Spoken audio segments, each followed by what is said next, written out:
de ayer. Entonces, siguiendo con el curso de la evolución de cómo se aborda un problema de leucemia linfocítica crónica, pues el diagnóstico, como todos sabemos, se hace a través de la historia clínica, ¿no? Del cuadro clínico, a través del interrogatorio y a través de la exploración física, ¿sí? Una vez que ya tenemos una posibilidad diagnóstica, pues le solicitamos estudios de laboratorio al paciente, la citometría hemática completa con fórmula roja, fórmula blanca y plaquetas, ¿sí? Y al mismo tiempo se le está realizando una aspirado de médula ósea o biopsia de hueso. Hoy en día se prefiere la biopsia con relación a la aspirado de médula ósea, porque a través de la biopsia se puede hacer el aspirado, ¿sí? Es decir, nada más damos un piquete al paciente y sobre la aguja de biopsia hacemos el aspirado y luego quitamos el pedazo de hueso. También muy importante para el diagnóstico de estos padecimientos, los estudios inmunológicos, los estudios citogenéticos, ¿sí? Y existe también, además, criterios diagnósticos, ¿sí? Para ir complementando los estudios hay criterios diagnósticos. ¿En qué momentos sospechamos nosotros que se trata de una leucemia linfocítica crónica? Bueno, cuando la cuenta absoluta de linfocitos sea mayor de 5,000 o 10,000 por microlitro. El valor normal de linfocitos es de 1,500 a 4,000. Pero aquí ya rebasó, ya son 5,000, ¿sí? A 10,000 por microlitro. Otros investigadores señalan que son 6,000 por microlitro. Ese es un criterio diagnóstico.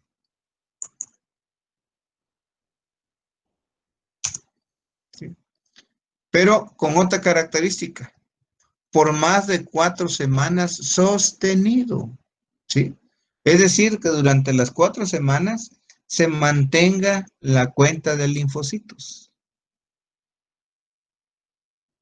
¿Cómo puedo saber si es un linfoma o es una virosis? Porque en las virosis, generalmente la historia natural de la enfermedad dura 2 semanas. No pasa de más. Cuando mucho, 10 días, 15 días, cuando mucho. En cambio, en una leucemia linfocítica crónica, esa cantidad de linfocitos, esa linfocitosis, se va a mantener durante 4 semanas continua. Ese es un criterio diagnóstico, ¿sí? Ok. Si no tenemos ese criterio diagnóstico, se puede recurrir a otros criterios, ¿sí? Por ejemplo, al aspirado de médula ósea encontramos que hay una infiltración a la médula de más del 30% de linfocitos, ¿sí?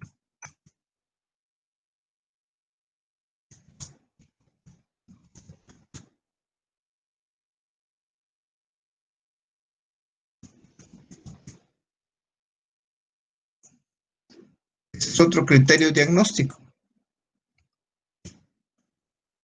¿sí? O bien, demostrar clonalidad de los linfocitos por citogenética, ¿sí? U otro criterio es que encontramos, ¿sí? Por inmunología citogenética, que el 95% de las leucemias linfocíticas crónicas es de linfocitos B.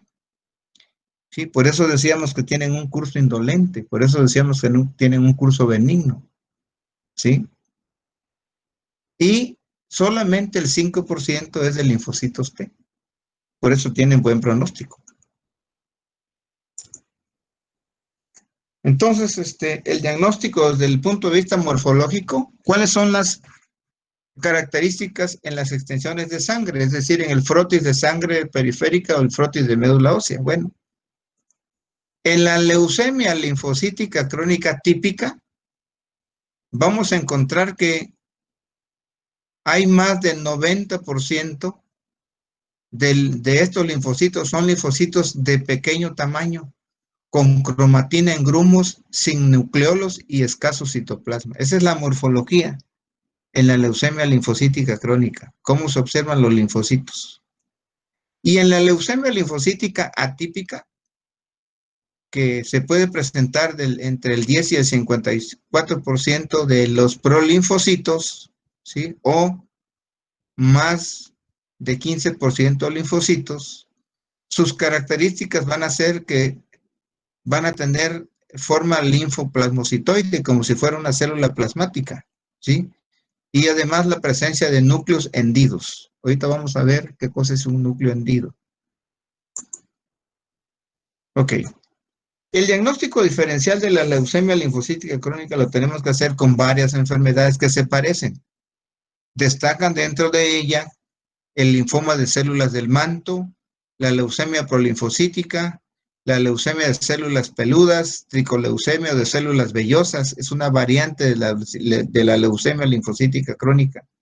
El linfoma esplénico de la zona marginal, tenemos que hacer diagnóstico diferencial con el linfoma esplénico velloso, con el síndrome de Sézary y con el linfoma folicular.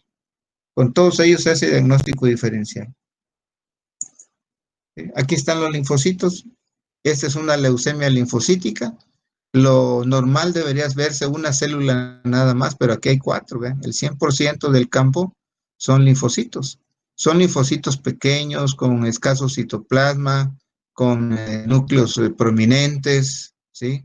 Y en algunas ocasiones con hendiduras. Aquí no se observa muy bien una hendidura, pero aquí está un onduladito que ven ahí, ese es una hendidura o escotadura. Así se les conoce también.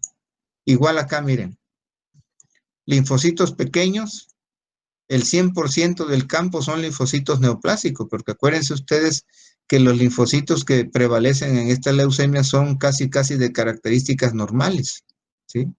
Entonces tienen un núcleo grande, tienen escaso citoplasma, puede haber fenómeno de Rouleau, porque acuérdense que son células B, y las células B están relacionadas con las inmunoglobulinas, con los anticuerpos. Entonces podemos encontrar Rouleau en estos pacientes, ¿sí? Este es los pilitas de moneda, que no es más que la pérdida de eh, hay una pérdida en la membrana de los eritrocitos, en el cual al perder esa capacidad de la membrana, los eritrocitos se pegan, ¿sí? Pierden sus cargas, perdón, ¿sí? Sus cargas eléctricas. Entonces, cuando pierden las cargas eléctricas en la periferia son negativas y en el interior son positivas. Entonces, cuando pierden las cargas por anticuerpos, porque estas células generan anticuerpos, acuérdense que la leucemia linfocítica crónica es el 90% por linfocitos B, los que están involucrados con la inmunidad de tipo humoral, la génesis de inmunoglobulinas. Entonces, puede haber incluso anemia hemolítica en estos pacientes con ictericia, reticulocitosis y todo lo que ya conocemos. Es decir, aparte de su leucemia, el paciente cursa con una anemia hemolítica. Entonces, el 100% de este campo, ¿sí? Está infiltrada de linfocitos. Entonces, esta es una leucemia linfocítica. En condiciones normales debería haber una célula nada más, pero aquí andan un montón de células, andan muchos, ¿verdad? Son pandilleras que les he dicho, ¿sí? Igual acá, ¿sí? Vean ustedes, estos son linfocitos pequeños también, ¿sí? Tienen su núcleo grande, tienen escaso citoplasma, ese azulito que se ve ahí es el citoplasma. Algunos, aquí no se observan bien las hendiduras, vamos a ver si en el anterior, aquí está uno con hendiduras, miren, esta es una hendidura, ¿sí? Eso que ven ustedes ahí, como un dientito de afuera hacia adentro, es una hendidura, ¿sí? Entonces, esa es una característica. Aquí hay otra hendidura, miren, ¿sí? Aquí hay otra hendidura por acá, aquí hay otra hendidura, como un dientito de afuera hacia adentro, ¿sí? Es un pliegue que hace la célula. Ese es típico de esas células leucémicas, ¿sí? También acá, ¿no? El 100% foco del microscopio, pues está invadido por linfocitos, ¿sí? Con esas características que ya vimos por allá. ¿Qué le vamos a dar? ¿En qué momento debemos iniciar el tratamiento? ¿Sí? Para el inicio del tratamiento existen criterios, ¿sí? Que vamos a remarcarlos ahorita los criterios. Y así se señala que se debe iniciar el tratamiento cuando exista la presencia de sintomatología general como fiebre, sudoración, pérdida de peso y prurito, que son los síntomas cardinales de los linfomas. No se olviden, síntomas cardinales de linfomas son fiebre de Pell-Epstein, sudoración nocturna, pérdida de peso y prurito. ¿Sí? Esos son los síntomas cardinales de los linfomas, sea linfoma no Hodgkin o enfermedad de Hodgkin. ¿Sí? ¿En qué otro momento se debe iniciar el tratamiento? Cuando exista la presencia de adenopatías o esplenomegalia de gran tamaño y que causa molestias al paciente. Un vaso crecido, acuérdense ustedes, genera mucha molestia en el paciente. ¿Sí? Por eso se le da ciertos fármacos para que disminuyan el tamaño de esos órganos y mejore la calidad de vida de los pacientes. Siempre hay que buscar también la mejora en la calidad de vida. ¿En qué otro momento se debe iniciar el tratamiento? Pues cuando hay infecciones de repetición con hipogammaglobulinemia, ¿sí? ¿En qué otro caso? Cuando haya descenso paulatino de la tasa de hemoglobina o de la cifra de plaquetas, es decir, cuando haya anemia y cuando haya plaquetopenia. Cuando se sospeche la presencia de anemia hemolítica porque hay ictericia, bilirrubinas indirectas elevadas, deshidrogenasa láctica elevada, ¿sí? Prueba de Coombs positiva. En esos momentos también se puede iniciar el tratamiento medicamentoso. Tiempo de duplicación linfocitaria rápida, 12 meses. Ok. Más o menos es un poquito similar al anterior, aunque aquí hay otros elementos que agregamos, ¿sí? Indicaciones, dice, para la intervención terapéutica en leucemia linfocítica crónica. Fiebre no asociada a infección. Porque acuérdense que el paciente con una leucemia, con un cáncer, puede tener dos tipos de fiebre. Una fiebre que se asocia a procesos infecciosos porque la inmunidad está alterada y otra fiebre que está relacionada con la liberación de factor de necrosis tumoral, de interleucinas, etcétera, etcétera. ¿Sí? Otra condición para la intervención terapéutica es la pérdida de peso, más de 10 kilogramos en 6 meses. Que el paciente tenga fatiga extrema, que haya infecciones recurrentes, que haya hepatoesplenomegalia dolorosa y masiva, adenomegalias sintomáticas, que haya leucoestasis, por ejemplo, linfocitos mayor de 150,000 por microlitro, o prolinfocitos mayor de 5,000 por litro, ¿sí? Tiempo de duplicación linfocitaria en 6 meses. En la otra decía 12 meses. Otra indicación para iniciar el tratamiento es las complicaciones autoinmunes, ¿sí? Por ejemplo, esta leucemia se puede convertir en linfoma y a esa transformación se le llama transformación de Richter, que no es más que afección en la cual la leucemia linfocítica crónica se transforma en un tipo de linfoma de crecimiento rápido y agresivo. Eso quiere decir transformación de Richter.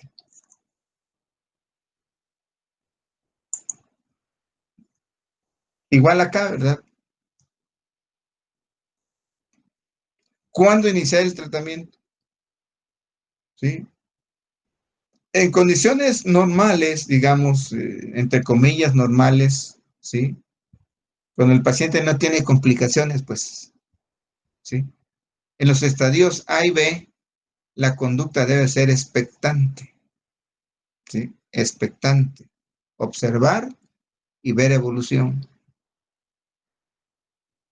De lo contrario, ¿sí?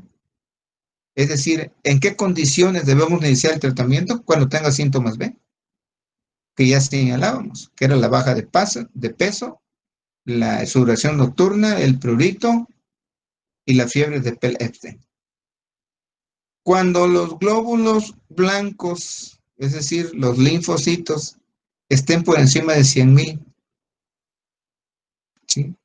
Cuando el paciente curse con anemia hemolítica autoinmune o púrpura trombocitopénica autoinmune, y cuando hay alteraciones genéticas de mal pronóstico, ¿sí? Ahí se debe de iniciar el tratamiento. ¿Qué vamos a administrarle al paciente? Entonces, el tratamiento medicamentoso incluye dos aspectos: la quimioterapia antineoplásica y la inmunoterapia, ¿sí? La quimioterapia clásica, la que priva en este momento, la que está actualmente instalada en los pacientes con linfoma, es la que utiliza la fludarabina más clorambucil más ciclofosfamida y rituximab, ¿sí? Estos tres principalmente: fludarabina, ciclofosfamida y rituximab. El clorambucil está quedando ya en desuso, ¿sí? Es un fármaco que ya no tiene muy buenos resultados. Hoy en día, esta asociación de estos medicamentos es el tratamiento ideal. Y el tratamiento curativo, pues obviamente sería el trasplante halogénico de la médula ósea. Entonces, antes de iniciar el tratamiento, debemos de adoptar medidas generales con el paciente. ¿Y las medidas generales qué quiere decir? Quiere decir que esté bien hidratado y bien nutrido. Que si está anémico hay que administrarle paquetes de glóbulos rojos. Si está trombocitopénico, concentrados plaquetarios. Si cursa con procesos infecciosos, antibióticos de amplio espectro como el trimestoprim, como el sulfametoxazol. Si el paciente tiene infección vírica, ¿sí?, antivíricos como el aciclovir o el ganciclovir. Si tiene una infección antifúngica, pues antifúngicos, ¿sí?, porque estos pacientes son susceptibles de procesos infecciosos por virus, hongos, bacterias, parásitos, etcétera, etcétera, ¿sí? ¿En qué consiste el tratamiento medicamentoso? ¿Cuáles son los fármacos de primera línea? Pues el clorambucil, ¿sí? Sobre todo en hospitales pobres, en donde se utiliza el clorambucil. El clorambucil se puede combinar con prednisona o administrarse solo. Es el primer fármaco utilizado en el tratamiento. Sus tabletas son de 2 miligramos. Entonces, esa combinación de clorambucil más prednisona se utiliza en sus hospitales de primero o segundo nivel. Hospitales pobres, no de tercer nivel, porque ahí tienen otro tipo de infraestructura. Se puede administrar la dosis de 0.1 miligramos por kilogramo de peso por día, días 4, 5 y 7, cada mes por 6 a 8 ciclos, ¿verdad? Aquí es diferente el tratamiento de los linfomas con relación al tratamiento de las leucemias. Los linfomas se pueden tratar durante 8 meses, 6 meses, etcétera. En cambio, las leucemias se tratan durante 36 meses. Es diferente. Existe otro esquema a base de fludarabina sola o combinada con ciclofosfamida. Fludarabina, la dosis de 25 miligramos por metro cuadrado superficie corporal, diarios por 3 a 5 días por vía endovenosa. Ciclofosfamida, 250 miligramos por metro cuadrado por día IV por 3 días seguidos, ambos cada 4 semanas por 6 ciclos. Sí, con la administración de estos fármacos se alcanza una respuesta del 90%. O bien, se puede administrar fludarabina oral 40 miligramos por metro cuadrado en 6 ciclos, un ciclo cada mes, ¿sí?, sola o combinada. Fludarabina con ciclofosfamida y rituximab es el tratamiento ideal actualmente, ¿sí? Tratamiento ideal actual, ¿sí? Eso es lo que se está manejando actualmente, este tipo de tratamiento. Entonces, se utiliza fludarabina, ciclofosfamida y rituximab. Es el tratamiento estándar actualmente de la leucemia linfocítica crónica. Fludarabina a la dosis de 25 miligramos por metro cuadrado superficie corporal por vía endovenosa diario por 3 días. Ciclofosfamida 250 miligramos por metro cuadrado superficie corporal, ¿sí? Por vía endovenosa al día por 3 días. Y el rituximab a la dosis de 375 miligramos por metro cuadrado por vía endovenosa, primer día del esquema en cada ciclo. Esquema en cada ciclo, cada 4 semanas, ¿sí? Cada ciclo, cada 4 semanas. Voy a borrar esto para que no se...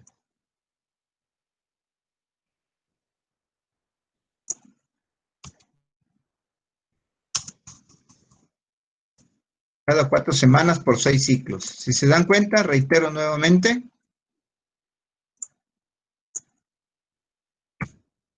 el tratamiento es por 6 a 8 ciclos, 6 a 8 meses. Difiere un poco del tratamiento de las leucemias.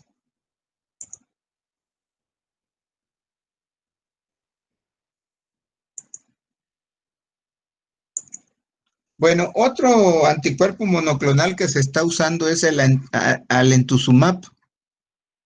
Es un anticuerpo monoclonal humanizado, CD52, en pacientes refractarios o en recidivas que recaen, sobre todo, si no refractarios a la primera línea de tratamiento que mencionábamos. Después se administra, dice, después de recibir tratamiento con fludarabina, 10 a 20 miligramos diario intravenosa, primera semana, luego 30 miligramos 2 veces por semana durante 2 semanas, segunda y tercera semana, y finalmente 30 miligramos una vez a la semana en las semanas 4, 6, 8, 10, 12, 16, 20, 24, 28, 34 y 40. La tasa anual de respuesta con este medicamento, con la unión del alemtuzumab más fludarabina, es de 93%. O sea, les va muy bien a los pacientes. El inconveniente es que son anticuerpos monoclonales muy caros. Ese es el problema, ¿sí? Bueno, otro aspecto del tratamiento de la leucemia linfocítica crónica, pues es el tratamiento con células progenitoras hematopoyéticas.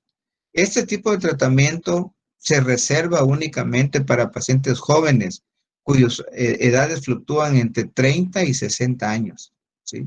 Se puede utilizar el autotrasplante, es decir, las propias células del mismo paciente. ¿Qué es lo que se hace?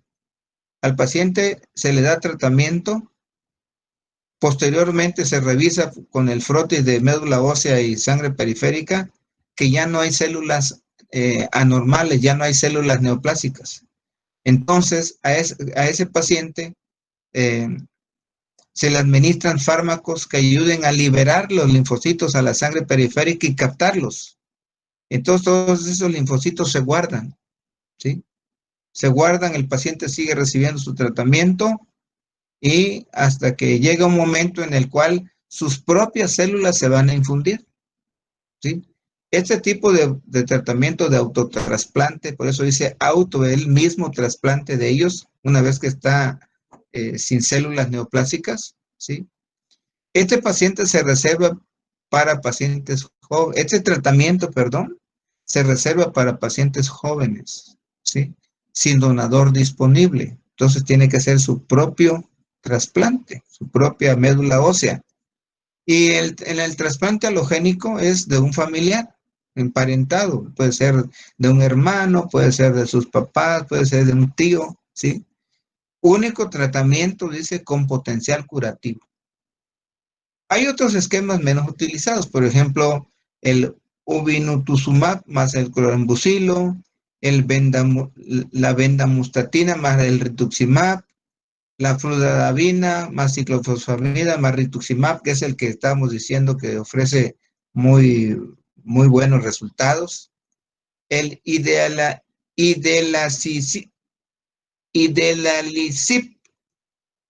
lenalolamida, ofanotuzumab y Ibrutinib también son fármacos que se pueden utilizar en el tratamiento de estos pacientes, ¿sí?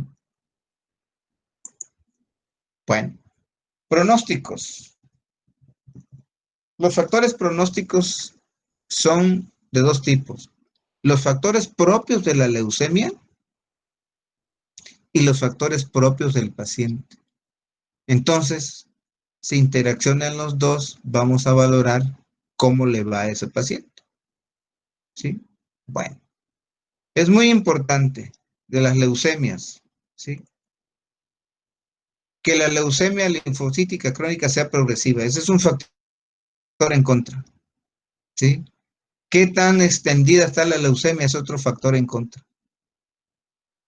En cuanto a efectos del desarrollo de la leucemia en el paciente, es de los dos. El estado funcional del paciente es de los dos, ¿sí? La sensibilidad al tratamiento es un factor de la leucemia. La tolerancia al tratamiento es un factor del paciente, ¿sí? Entonces se conjugan ambos factores y con esa base se determina cuál es el pronóstico de la leucemia, ¿sí? Otros elementos que son propios de los pacientes son la edad y el estado del paciente. La edad, por ejemplo, a mayor edad, menos posibilidad de curación, ¿sí? Acuérdense que los jóvenes son los más propensos a curarse. El estado clínico del paciente, un paciente que está bien nutrido, que está bien comido, pues resiste más al tratamiento antineoplásico y además responde mejor, le da una mejor respuesta al tratamiento.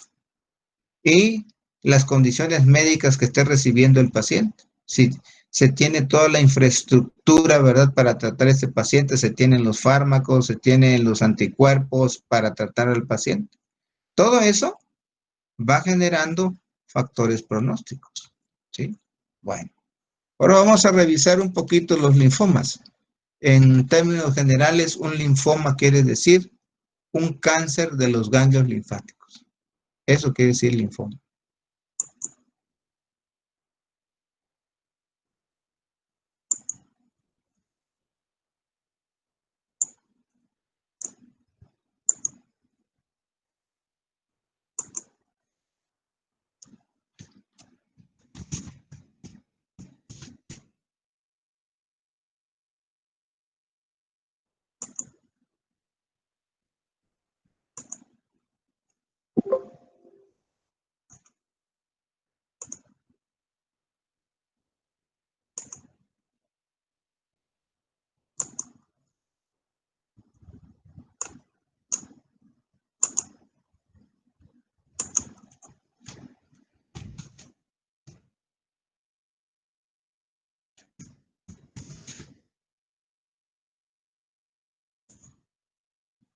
Ok.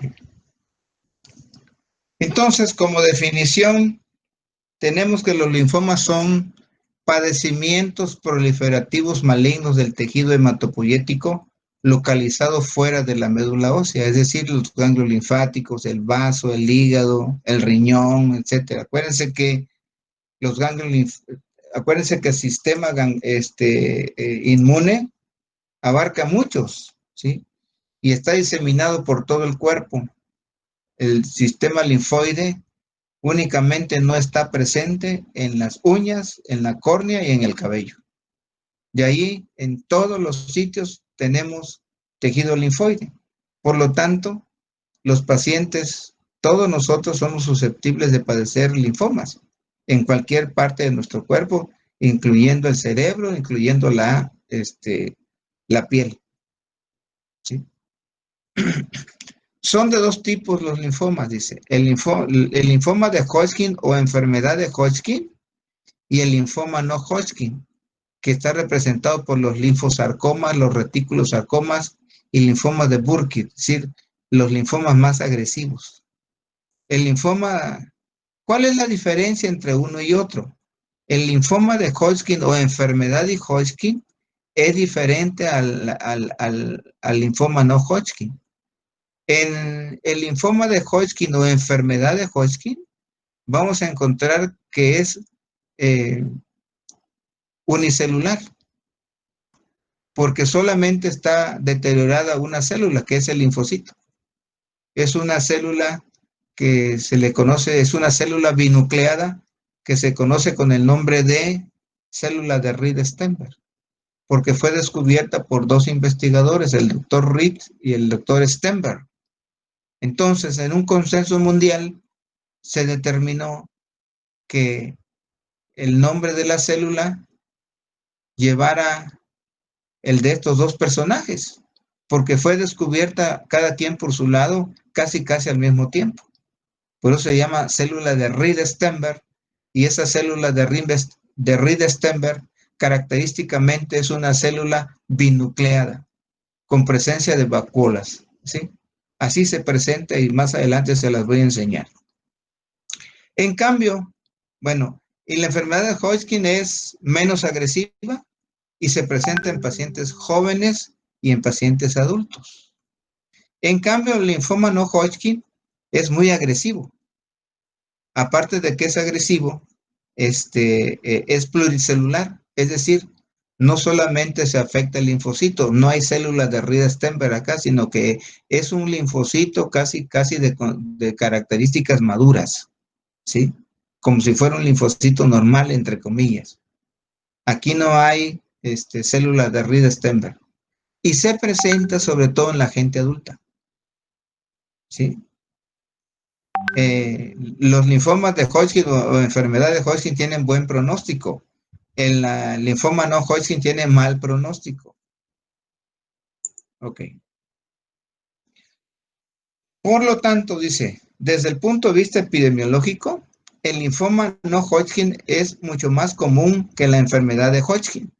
Sin embargo, el linfoma de Hodgkin presenta mayores casos avanzados. La incidencia del linfoma no Hodgkin aumenta progresivamente con la edad, pico de aproximadamente 60 años. La enfermedad de Hodgkin es más común en personas jóvenes, vean, entre 16 y 34 años que decíamos, años en adultos jóvenes y en personas mayores de 55 años, pero no tan grandes como la enfermedad, como el linfoma de Hodgkin, ¿sí? Esa es otra diferencia desde el punto de vista epidemiológico.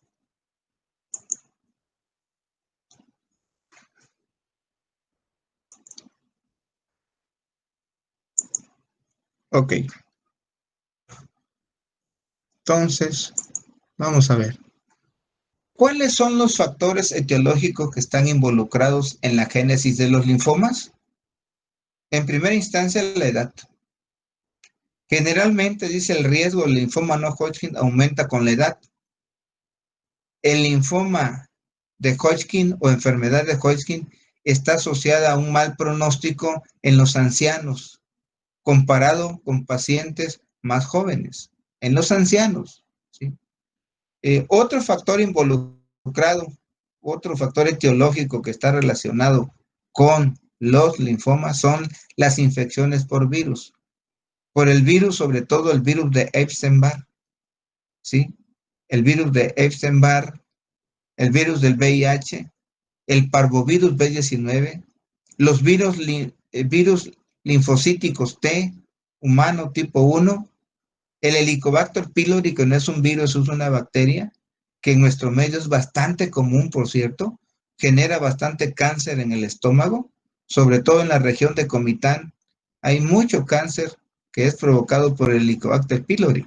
O sea, esa simple gastritis que a veces se tratan así, tengan mucho cuidado, porque puede ser un Helicobacter pylori que está presente y que esa agresión constante a las células de la mucosa del estómago, tarde o temprano se va a malignizar, ¿sí? Se llama maltoma gástrico, ¿sí? Entonces, vean, un problema estomacal puede confundirse con un linfoma. Un problema intestinal se puede confundir con un linfoma, ¿sí? Un paciente puede llegar con abdomen agudo por obstrucción del intestino, y únicamente el cirujano se da cuenta que se trata de un linfoma cuando abre la cavidad y encuentra una pelota de béisbol allí, y que esa es la causa de la obstrucción intestinal. Y esa es la causa del abdomen agudo con el que llega el paciente.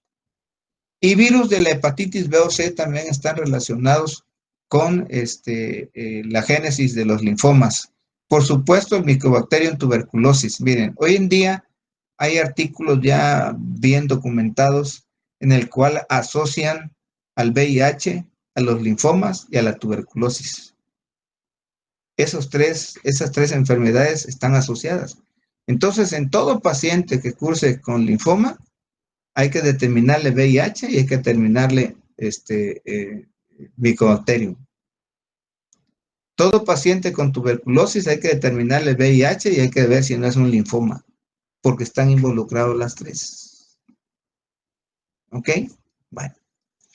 Otro agente etiológico presente en los linfomas es la inmunosupresión. Por ejemplo, son más susceptibles aquellos individuos que tengan VIH o que tengan enfermedades inmunes o que estén recibiendo terapia inmunosupresora post-trasplante, ¿sí? O condiciones heredadas como la telangiectasia, la ataxia, el síndrome de Klinefelter, el síndrome de Chiari-Higachi, el síndrome de Wiskott-Aldrich, en la cual vamos a encontrar sobre todo fragilidad cromosómica, ¿sí? Otra condición son las desórdenes autoinmunes, como la artritis reumatoide, la enfermedad celíaca,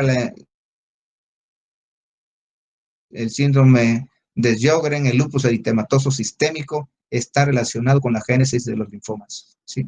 Otro factor etiológico que también está involucrado es la exposición a productos tóxicos. Por ejemplo, las tareas ocupacionales son muy importantes en aquellos individuos que manejan plaguicidas, herbicidas, pesticidas. Los tintes de cabello, aquellas personas que normalmente se están pintando el cabello o que usan rubor o que usan rímel, está descubierto que son muy susceptibles a padecer linfoma. Por supuesto, no todas las personas. Para que uno padezca un cáncer, necesita uno tener o ser susceptible a ciertas sustancias. Perdón, ¿sí? Individuos que consumen medicamentos anticonvulsivos, como la DFH, la difenilidantoína, que genera hiperplasia linfoide y posteriormente esa hiperplasia linfoide se maligniza y se transforma en linfoma, ¿sí? O actividades industriales en las cuales se esté expuesto al arsénico, a los clorofenoles, a los solventes orgánicos, al plomo, por ejemplo, los despachadores de gasolina que están inhalando plomo, o la gente que vive en el Distrito Federal que inhala mucho plomo que está en el ambiente, pues puede ocasionar con el tiempo linfomas. El cloruro de vinilo y los asbestos. Vean ustedes, el asbesto se presenta otra vez, la asbestosis. Por supuesto que hay un factor genético que también está involucrado en la génesis de los linfomas.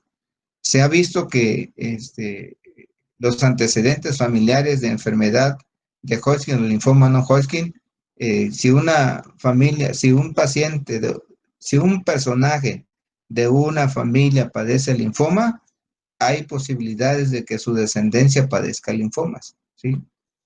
O bien aquellos individuos que reciban radioterapia o quimioterapia ocupacional o de manera como tratamiento de algún otro tumor, ¿sí? Se puede generar linfomas.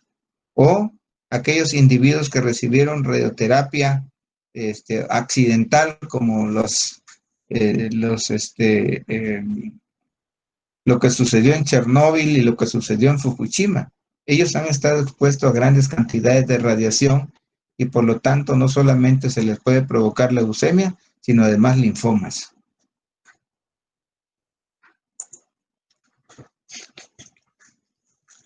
Bueno, los linfomas también tienen una clasificación, ¿sí? Existen muchas clasificaciones de los linfomas, pero hay una que en el año de 1982 fue elaborada por un grupo cooperativo, ¿sí? Que se llama Working Formulation y que implementó un sistema de clasificación para el linfoma no Hodgkin que es el más utilizado. Y ese grupo de trabajo clasificó a los linfomas no Hodgkin con base a su grado de afectación en tres grandes grupos: grado bajo, grado intermedio y grado alto, ¿sí? ¿Cuáles son las características que se buscan para decir que es de grado bajo? Pues que sea un linfoma difuso de linfocitos pequeños, que sea un linfoma folicular de células pequeñas hendidas, que el linfoma folicular sea mixto. En cuanto al grado intermedio, se busca que el linfoma folicular sea de células grandes, que sea un linfoma difuso de células pequeñas hendidas, un linfoma difuso mixto, un linfoma de células grandes hendidas o no hendidas. En cuanto al grado alto de malignidad que se busca a propósito en las células, que sea un linfoma difuso inmunoblástico, que sea un linfoma de células pequeñas no hendidas y que sea un linfoma linfoblástico. O sea, muy parecido al de las leucemias linfoblásticas. Hay una clasificación de la OMS también para que vean que hay una multiplicidad de clasificaciones. Nada más las mencionamos así brevemente para que eh, tengan ustedes una idea. Aquí clasifica a las células B y a las células T. En cuanto a los precursores de células B, se le llama leucemia, linfoma linfoblástico pre-B. Otra clasificación es la de células B periféricas.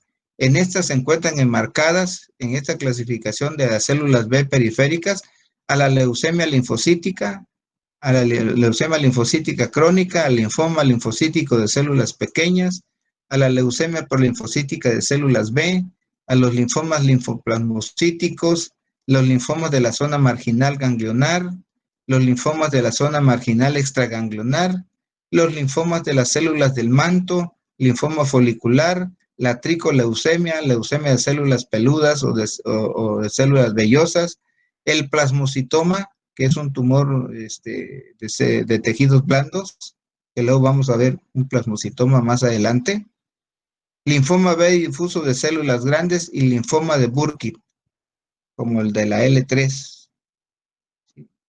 Y en cuanto a los precursores de células T, derivan de él la leucemia, linfoma linfoblástica pre-T,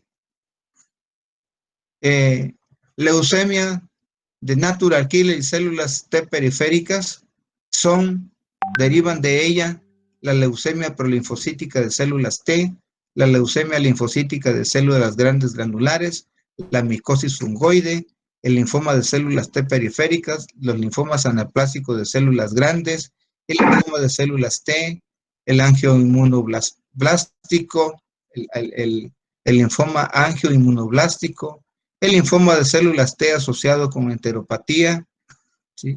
Linfoma de células T similar a la peniculitis, linfoma de células T gamma delta hepatoesplénico, leucemia linfoma de células T del adulto, linfoma de células NKT tipo nasal, o sea, en la región nasal también puede haber linfomas, leucemia de células natural killer, y la quinta clasificación de la OMS es en cuanto a los linfomas de Hodgkin, ¿sí? Se clasifican en esclerosis nodular, celularidad baja, rico en linfocitos o depresión de linfocitos.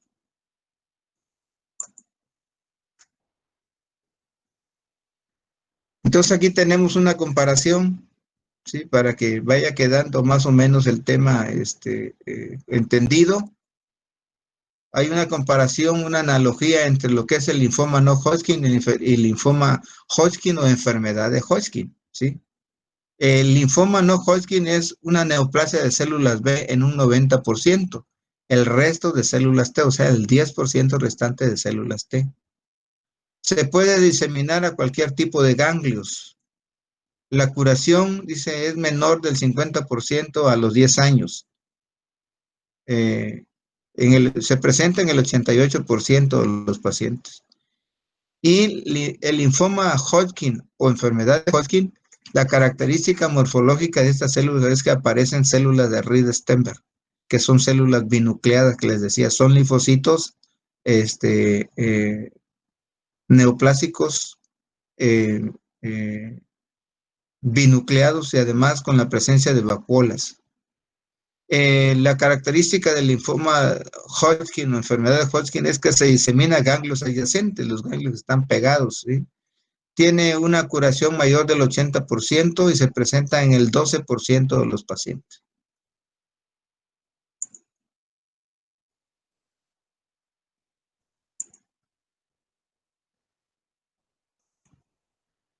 Esa es una clasificación que ya quedó prácticamente obsoleta. Me la voy a saltar nada más para que vayan viendo que hay muchas clasificaciones, ¿no? Hay una clasificación también que implementó los hospitales Murphy o el de Saint Jude en Estados Unidos. Y así tenemos, estos linfomas los clasifica por estadios, del 1 al 5, ¿sí? En el estadio 1 se encuentra que es único tumor ganglionar, o sea, es solamente un tumor ganglionar o extraganglionar, excepto masas torácicas o abdominales. En el estadio 2 vamos a encontrar múltiples tumores ganglionares o extraganglionares en un mismo lado del diafragma, ¿sí? Puede haber tumor abdominal completamente resecado e incluso con ganglios afectos. En el estadio 3 vamos a encontrar tumores ganglionares, o sea, eh, linfomas, eh, tumores a ambos lados del diafragma. Podemos encontrar tumores torácicos en mediastino, pleural o tímico. O sea, cuando eso sucede, cuando se encuentran los linfomas en mediastino o en pleura o tímico, pues a todos los tejidos adyacentes los afecta, ¿sí? Por esa razón, ¿verdad? Puede haber ensanchamiento del mediastino, dolor precordial, ¿sí? Puede haber dolor, puede haber dificultad respiratoria porque está comprimiendo el tumor a la pleura de los pulmones o el timo, que está comprimiendo también las estructuras adyacentes. También parte del estadio 3 son aquellos ganglios tumores abdominales masivos o ganglios o linfomas, perdón, paraespinal y para meningio. Y en el estadio 4, lo que trata de hacer este estadio es qué tanto está afectado el sistema nervioso central o la médula ósea. Generalmente, en estos tipos de linfomas, el sistema nervioso central se afecta un 5% y la médula ósea se afecta en un 25% de blastos.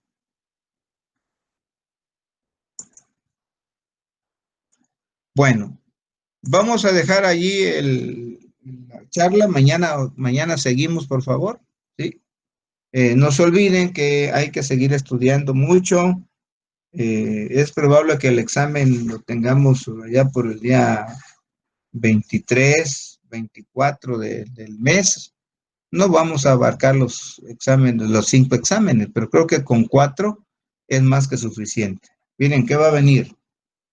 Las anemias, todos los tipos de anemias, ferropénica, megaloblásticas, hemolíticas. Leucemias agudas, linfoblásticas, mieloblásticas, leucemias crónicas, granulocítica, linfocítica, linfomas, ¿sí? Vamos a ver mieloma múltiple y vamos a ver hemofilia. Cuando menos todas esas patologías que son muy frecuentes en nuestro medio, las podamos revisar de manera somera. ¿Sí? Así es que por favor, en estos momentos planeen muy bien sus actividades, dedíquenle tiempo a cada una de las áreas, son muy importantes para su formación, ¿sí? Porque no, muchas veces les gusta una materia más que otra, pero pues las tienen que pasar todas, ¿no? Y nosotros queremos médicos completos, no médicos de a medias. Médicos que sepan cardiología, que sepan neumología, que sepan nefro y que sepan hematología, ¿sí? Esa es la idea, ese es el objetivo de nosotros, formar a jóvenes lo más capacitados posibles para que cuando estén ante un paciente no titubeen y sepan describir la historia natural del padecimiento. Si no hay ningún comentario, nos vemos mañana entonces, por favor. Gracias. Gracias, Pero, doctor. Gracias. entonces,